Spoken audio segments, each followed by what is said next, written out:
ठीक है। अब ये रहा क्लास 10 का, कल अपन ने वीडियो बनाया था साइंस का 13 चैप्टर का, पहला पार्ट था वो आप लोग देख लें। अब ये रहा सेकंड पार्ट, ठीक है। सेकंड पार्ट को हम आगे से करेंगे, 3 पॉइंट कल हो गए थे, चौथा पॉइंट से यहाँ से अब लिखेंगे आपको corrective side of magnet field, corrective side of magnet field यानी चुंबकीय क्षेत्र के लक्षण, चुंबकीय क्षेत्र के लक्षण।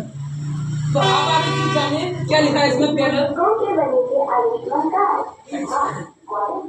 चुंबकीय क्षेत्र के लक्षण। Field lines arise from north, field line arise कहाँ से होती है, नॉर्थ से, नॉर्थ पोल से, और एंड कहाँ होती है, साउथ पोल में। मैं आपको इस डायग्राम के माध्यम से समझाता हूँ। देखो ये मान लीजिए आपकी बार मैग्नेट है, क्या है ये आपका नॉर्थ पोल और ये साउथ पोल, ठीक है। तो इसमें क्या लिखा है मैंने, फील्ड लाइन अराइज, अराइज मतलब निकलती है, कहाँ से निकलती है, नॉर्थ से निकली नॉर्थ से, फिर नॉर्थ से साउथ, नॉर्थ से साउथ, नॉर्थ से साउथ, नॉर्थ से निकलती है और साउथ में क्या जाती है, एंड कहाँ होती है, साउथ में। कहाँ हो रही है एंड, साउथ में। कहाँ से निकलती है, अराइज कहाँ से होती है, नॉर्थ से, और एंड कहाँ होती है, साउथ में, ठीक है। नॉर्थ पोल से निकलती है और साउथ पोल में ये ही नीचे करेंगी, वो नॉर्थ पोल से निकलेंगी और साउथ पोल में, नॉर्थ पोल से निकलेंगे साउथ पोल में, नॉर्थ पोल से निकलेंगे साउथ पोल में। तो ये आपका पहला लाइन हो गया। तो अब आपको याद हो गया कि field lines arise from north pole and into south pole, कहां पर, ऑफ द मैग्नेट। आपको याद होगी ये चीजें।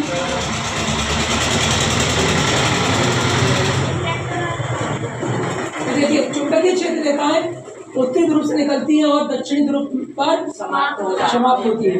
क्या कोई बात समझ आ गई मेरी?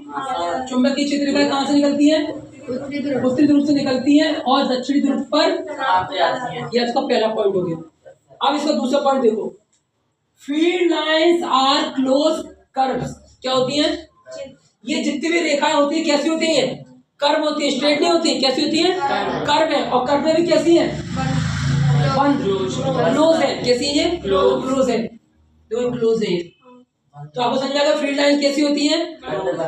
अब आपने पहला पॉइंट जान लिया, फील्ड लाइंस कैसी होती है, नॉर्थ से निकलती है और साउथ में जाती है, साउथ में समाप्त हो जाती है।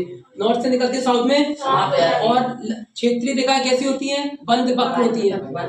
ये दूसरा पॉइंट हो गया इसका। तीसरा पॉइंट देखो, फील्ड लाइंस इंपॉर्टेंट है, तीसरा पॉइंट इसका, field lines never intersect. Field line कभी भी एक दूसरे को क्या नहीं करती, इंटरसेक्ट नहीं करती। चुंबकीय क्षेत्र की रेखाएं कभी भी एक दूसरे को क्या नहीं करती, इंटरसेक्ट। आप ये याद करके जाएंगे और पेपर में आपसे क्या पूछ लेगा, चुंबकीय क्षेत्र रेखाएं एक दूसरे को इंटरसेक्ट नहीं करती, क्यों? आप याद करके जाएंगे नहीं करती, तो वो तुमसे पूछेगा क्यों। तो आप क्या आंसर देंगे कि चुंबकीय क्षेत्र रेखाएं कभी भी एक दूसरे को इंटरसेक्ट नहीं करती, यानी काटती नहीं है एक दूसरे। क्यों नहीं काटती? यदि दो रेखाएं एक दूसरे को प्रतिच्छेद करने के लिए एक बिंदु पर क्या चाहिए, यदि दोनों रेखाएं एक दूसरे को एक बिंदु पर प्रतिच्छेद करेंगे तो एक बिंदु पर क्या चाहिए आपको, दो उत्तर दिशाएं चाहिए। क्या चाहिए, जो कि संभव नहीं है। ये इंग्लिश में लिखा है, field lines never intersect, field lines never intersect each other. क्योंकि ऐसा मतलब होता है क्योंकि टू लाइंस इंटरसेक्ट, यदि दो लाइन एक दूसरे को इंटरसेक्ट करेंगी तो must be to north direction. तो इसके लिए आपको क्या जरूरी है, क्या जरूरी है आपको, नॉर्थ डायरेक्शन आपको जरूरी है। कहां पर, एट ए पॉइंट, एक ही पॉइंट पे आपको क्या चाहिए, दो उत्तर दिशाएं चाहिए, जो कि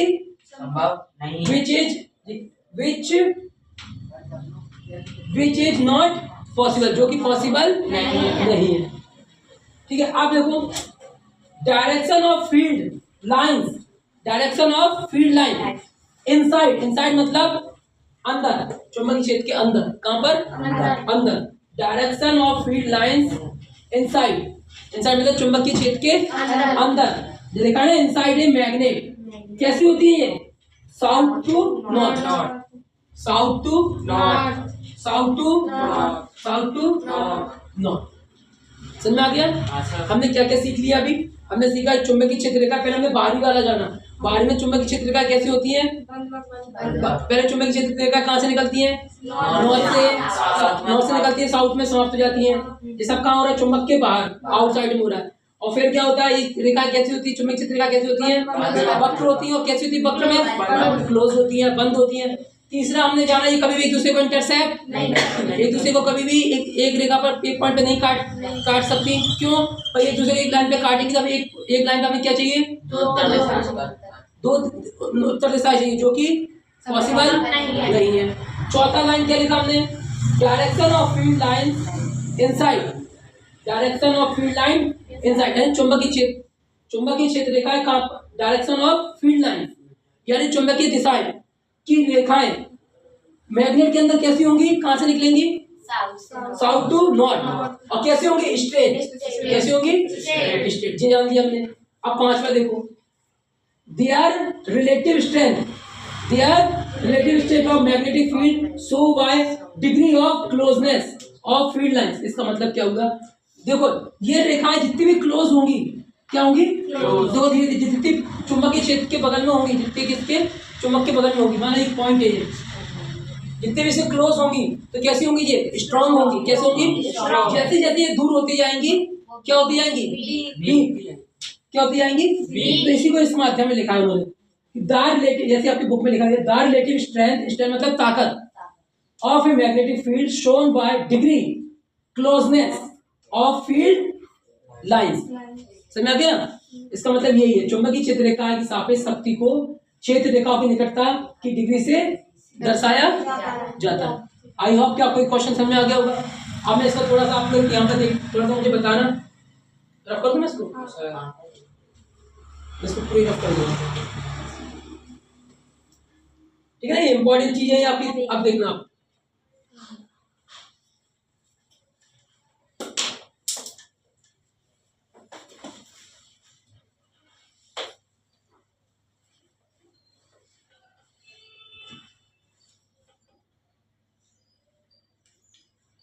हम इसको समझेंगे। मैग्नेटिक फील्ड का आपका डायग्राम भी आता है। ये देखो, ये आपकी बार मैग्नेट है। कौन सी मैग्नेट है? इसमें कितने पोल होंगे? नॉर्थ और साउथ। ठीक है, दो पोल होंगे।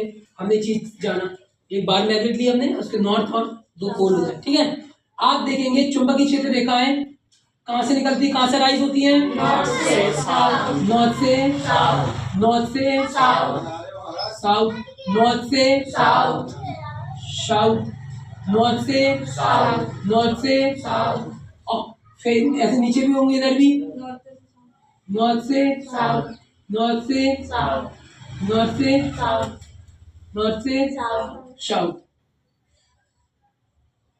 ऐसे इधर भी चलती चलेंगी ऐसे, और ये रिसीव करता जाएगा नॉर्थ से साउथ।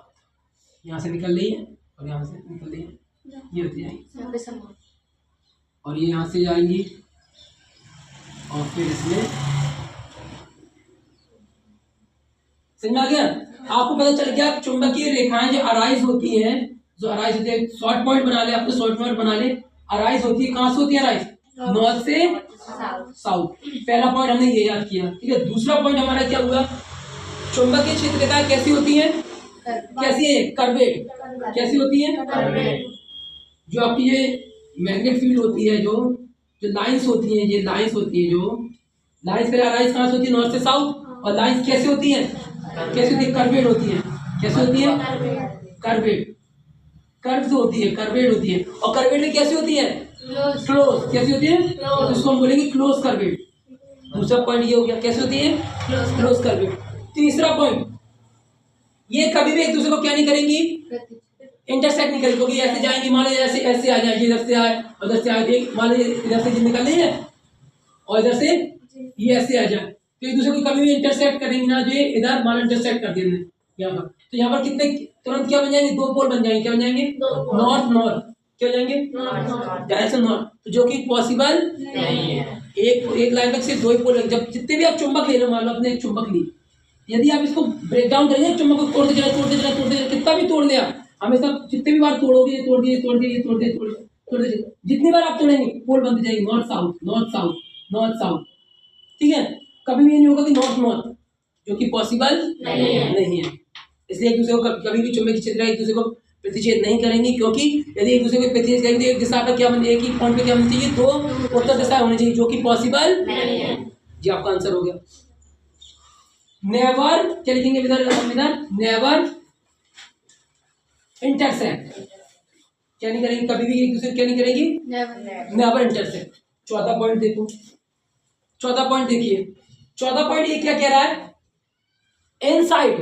अभी तो हमने जितना ही पढ़ा ये सब क्या था, अभी तो हमने जो जितना भी ये पढ़ा, अभी हमने ये चुंबक क्या पढ़ा, ये सब क्या था, आउटसाइड। क्या था, बाहर मैग्नेट भी क्या था, ये सब आउटसाइड ही पढ़ रहे थे हम, बाहर ही पढ़ रहे थे हम। अब पढ़ेंगे हम क्या इसके अंदर, इनसाइड। इनसाइड में क्या होता है, इनसाइड में क्या होता है, जो लाइंस निकलती है वो कहाँ से आती है, साउथ से, साउथ से, साउथ से, साउथ से नॉर्थ।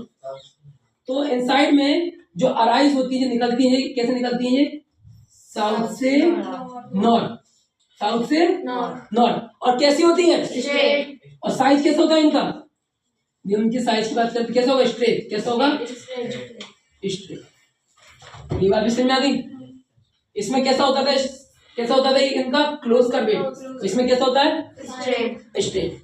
अब पांचवा पॉइंट देखो इसका, पांचवा पॉइंट क्या हो गया, पांचवा पॉइंट हमें यदि हम देखेंगे इसको, कि जितने भी आप देखेंगे मैग्नेट, जितनी भी मतलब ये आपका बार है, जितने भी इसके जो आपके मैग्नेट बार मैग्नेट के जितने भी क्लोज होंगी, जितनी भी रेखाएं क्लोज होंगी, क्या होंगी, क्लोज होंगी। जो क्लोज होंगी, जितनी भी क्लोज होंगी, क्लोज कैसी होंगी, स्ट्रांग होंगी। कैसी होंगी, क्लोज लाइन, क्लोज लाइन कैसी होंगी, स्ट्रांग। कैसी होंगी, और ये हो गया दूसरा पॉइंट इसका, क्लोज लाइन। और जैसे जैसे ये क्या होती जाएंगी, फैलती जाएंगी, फैलती जाएंगी, वाइड होती जाएंगी। तो वाइड लाइन कैसी हो जाएंगी, वीड लाइन, वाइड लाइन कैसी हो जाएंगी, वीक। जितना भी इससे दूर दूर होती जाएगी, क्या होती जाएगी, सब ये वीक हो जाएंगी। आई होप कि आपको इतने समझ में आ गया होगा, क्लियर है ये। इससे जितने भी ऑब्जेक्ट बनेंगे आपके सारे मैंने आपको बता दिए, जो पॉइंट आपको बता दिए, शॉर्ट नोट में बता दिया, आप उसको बढ़िया से अपने बना ले, लिख लें। आपको कोई गाइडलाइन कोई परीक्षा देने की जरूरत नहीं पड़ेगी, समझ गए। आपको साइंस बिल्कुल ऐसे ही पढ़ना है। यदि आप लोग 11 12 में साइंस का लेना चाह रहे हैं तो आपको ऐसे ही साइंस को पढ़ना पड़ेगा, ऐसे ही समझना पड़ेगा, ठीक है ना। या आप इसको नोट कर लें। अब देखिए ये आपका 5th point, SC Oersted. Who was Oersted, SC Oersted यानी हेनरी क्रिश्चियन ऑस्टेड। आपसे पूछा जाएगा हु वाज, या ऐसे पूछ लिया जाएगा who was discover of magnetic field in current. Current में मैग्नेटिक फील्ड होता है, किसने बताया था, तो ये वही पहले व्यक्ति है। SC Oersted was the first person. SC Oersted क्या है, पहले व्यक्ति है जिन्होंने बताया था कि electric current has magnetic field. Electric current के अंदर क्या होता है, मैग्नेटिक फील्ड। तो हम इलेक्ट्रिक करंट को किससे प्रेजेंट करते हैं, हमने अभी इसके बैक चैप्टर पढ़ा था, उस हमने जाना था, मैं चैप्टर इलेक्ट्रिक करंट किससे प्रेजेंट करते हैं, आई से। आई में क्या होता है, मैग्नेटिक फील्ड। किसने बताया था, आई में मैग्नेटिक फील्ड होता है, किसने बताया था, एससी ऑस्टेड। किसने बताया था, ये यही पहले व्यक्ति थे, एससी ऑस्टेड, जिन्होंने बताया था कि क्या बताया था उन्होंने, कि इलेक्ट्रिक करंट में क्या होता है, मैग्नेटिक फील्ड होते हैं। टाइप्स ऑफ कंडक्टर, क्योंकि आप जानते हैं जहां भी करंट की बात होगी वहां किसकी बात होगी, कंडक्टर की। कंडक्टर क्या है, हर एक वो चीज जिसमें करंट फ्लो हो जाए, जिसमें करंट फ्लो होता है वो क्या है आपका, कंडक्टर। मान लो कोई केबल ले लें, तांबे का किसी का भी केबल ले लें, तार ले लें, वो उसमें क्या होगा, करंट फ्लो होगा, तो क्या कहलाएगा, वो कंडक्टर। तो कंडक्टर आपके कितने टाइप्स के हैं, 2 टाइप्स के कंडक्टर है। एक पहला टाइप आपका स्ट्रेट कंडक्टर, और एक आपका क्या है, सर्कुलर कंडक्टर, ठीक है ना। तो आप जान चुके हैं who was Ossie Oersted. Ossie Oersted was the first person who is the discover of कि electric current has magnetic field. यही वो पहले व्यक्ति थे जिन्होंने खोज की थी कि भैया इलेक्ट्रिक करंट में क्या होता है, मैग्नेटिक फील्ड। इलेक्ट्रिक करंट को किससे प्रेजेंट करते हैं, आई से। शॉर्ट में याद तो निकला, वैसे इसको नोट्स बना ले। आई बराबर एमएफ, माने इलेक्ट्रिक करंट में क्या होता है, मैग्नेटिक फील्ड। और ये किसने डिस्कवर किया था, एससी ऑस्टेड ने इसको डिस्कवर किया था, और पहले पर्सन थे जिन्होंने बताया था, फर्स्ट पर्सन। कौन थे ये, फर्स्ट पर्सन। और कंडक्टर, और जहाँ भी आपको करंट की बात होगी वहाँ क्या आएगा आपका? कंडक्टर। क्या आएगा? कंडक्टर। What is conductor? आप शॉर्ट लेंगे इसको ऐसा समझ लें, हर एक वो चीज जिसमें करंट फ्लो हो जाए उसे क्या है? कंडक्टर। और कंडक्टर आपको कितने प्रकार के होते हैं? स्ट्रेट कंडक्टर और एक सर्कुलर कंडक्टर। हमने कंडक्टर पढ़ा था, उसमें अपने बैक क्लास में हमने पढ़ा था पूर कंडक्टर और बैक पूर कंडक्टर और गुड कंडक्टर। पूर कंडक्टर क्या होता है? जिसमें इलेक्ट्रिक करंट फ्लो नहीं होता, वहाँ पर क्या हो जाएगा? पूर कंडक्टर। ठीक है ना? बताया था मैंने कौन कौन सी चीजें, जैसे मार्कर, पेन वगैरह, ये सब मतलब जिसमें करंट फ्लो नहीं होगा वो आपका पूर कंडक्टर। और जिसमें करंट फ्लो हो जाए वो क्या है आपका? Good conductor. सबसे अच्छा कंडक्टर क्या बताया था मैंने? सिल्वर को। सिल्वर में सबसे अच्छा कंडक्टर, सबसे अच्छा करंट फ्लो होता है। क्या होता है? विद्युत का सबसे अच्छा सुचालक क्या है? सिल्वर। ठीक है, आई होप कि आपको इस समझ में आया होगा। अब नेक्स्ट क्लास के अपन कल करेंगे। ठीक है।